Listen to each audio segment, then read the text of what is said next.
Welcome back, friends. There are many support groups out there available to help you handle the curveballs life throws at you, even heartbreak. Joining me is founder of a fascinating safe space, a support group, Heartbroken Anonymous. Want to welcome South Floridian herself, Naz Perez, inside South Florida. Hey, Naz, good to see you again.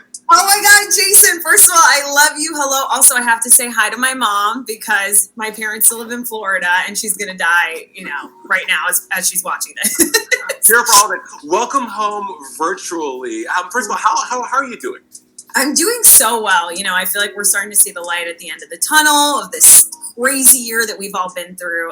So I'm great. Thanks for asking. How are you? I'm doing awesome, but I'm even better now that you're here. And also because Heartbroken Anonymous, for everyone at home watching, full disclosure, full transparency, I actually partook in a session at Heartbroken Anonymous. Let's talk about it because, as I said, it's a fascinating safe space. And what was the fruition, how did it come to fruition and what was the genesis of the support group, Naz? Yeah, so basically 4.5 years ago, I was working on The Bachelor as a producer. I love, and I love how it motivates people, and I loved interviewing people about love and heartbreak. And I ended up leaving The Bachelor because I wanted to change careers. When I left, I was unemployed. I was living at home, and my neighbor knocked on my door crying. And she was like, I know we don't really know each other. She was very much like a stranger to me. And she's like, but I need someone to talk to right now. And so I let her inside my house. I listened to her story. And basically, she had broken up with the guy she lived with next door. She was with for like 10 plus years. And she was like, thank you so much for listening. I can't talk to my mom or my sister about this. And I was like, why? And she's like, well, they're going to tell me to move on or that I'm so much better than him. And I'm physically not ready to hear that right now. And after that encounter with my neighbor, I started to think about this concept of how we are just more willing to tell strangers how we actually feel about things because we have this fear of being judged with our friends and family. Shortly after that encounter, I actually went through a heartbreak myself, and I'd never been in love. I'd never been heartbroken before, even though I'd worked on The Bachelor and talked to people about it for years. And it was debilitating, Jason. Like I fell into an acute depression. I didn't want to eat. I couldn't sleep. I developed like a rash. I started going to therapy. Therapy is like almost $200 a session. I was like, who has $800 a month to feel better? And I was just so destitute that I started to think about my neighbor and just this concept.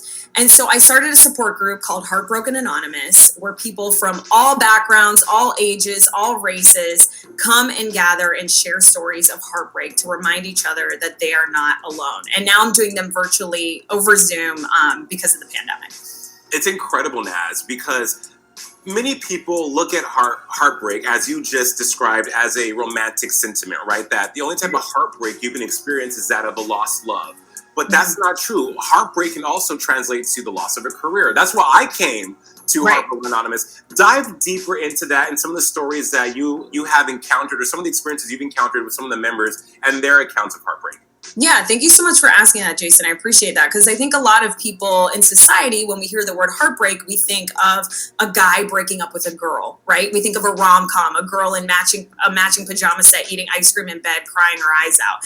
And that's very much not what heartbreak is. Everybody experiences heartbreak. I define it as overwhelming distress. So it could be a miscarriage. It could be not having a home. It could be losing your job, change of career. It could be heartbreak and lack of motivation within yourself. It could be going through a divorce. And yeah, some of the stories I've heard are just crazy because people come and they say things that they wouldn't normally feel safe to say out loud. I'll never forget one time a woman came, her daughter was autistic, and she said, this was pre-COVID, and she said that every time she would drop her daughter off at the playground, she would see that her daughter would be on the playground by herself and all the other kids were playing together, and she would sit in her car and she would cry.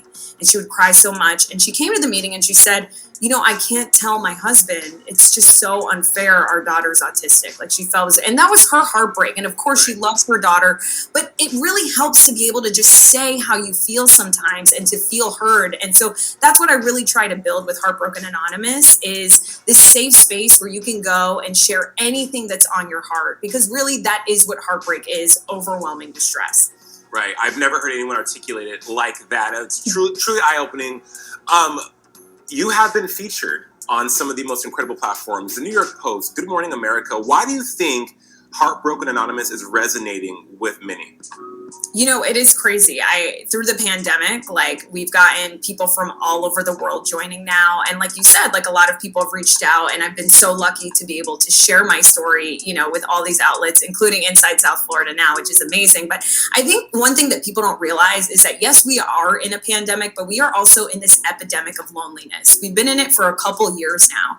And there's like, people don't realize that more, how do I want to say this? People don't realize that more people die from loneliness than we actually know. Like there's more loss, suffering, and disappointment in the world than we actually think there is. And so once we recognize that there is this epidemic of loneliness and there's this loss of sense of community, I think that's why people are gravitating towards things like Heartbroken Anonymous, because it is that community that we're all sort of craving. And because of the pandemic, isolation on top of loneliness makes everything 10 times worse.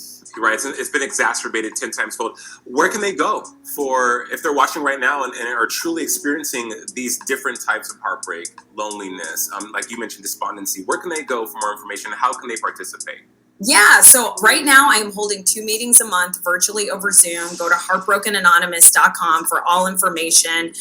We do operate on a minimum donation based, but the way that you can feel better if you are experiencing heartbreak, like Jason said, is you can come and remind yourself that you're not alone. I think we often think that being around a stranger isn't as peaceful. I remember there was this study done in Chicago on the Chicago transit system, and people that got on the train and sat alone thought that it would be more peaceful to be alone. But really, the people that sat next to a stranger and made a connection on the commute reported feeling happier. So come to Heartbroken Anonymous, remind yourself that you're not alone, and also listen to other people's stories of heartbreak, because that'll give you a sense of purpose. And research shows that when we feel like we matter, it makes us feel good. So again, there's no cure to heartbreak. I can't cure it, but I can. If you can come and feel better for an hour, then to me that makes all the difference. A sense of purpose, but more than that, a sense of community. And I think that's what we need right now, is togetherness and community. Naz Perez, South Florida's finest. Heartbroken Anonymous, you guys, go check it out if you are experiencing what Naz is talking about. Naz, you are always welcome on Inside South Florida. We're going to have you back to talk about some fun stuff as well. Of course. All the best and good luck. All right. Love you, Jace. Thanks for having me, guys. Bye.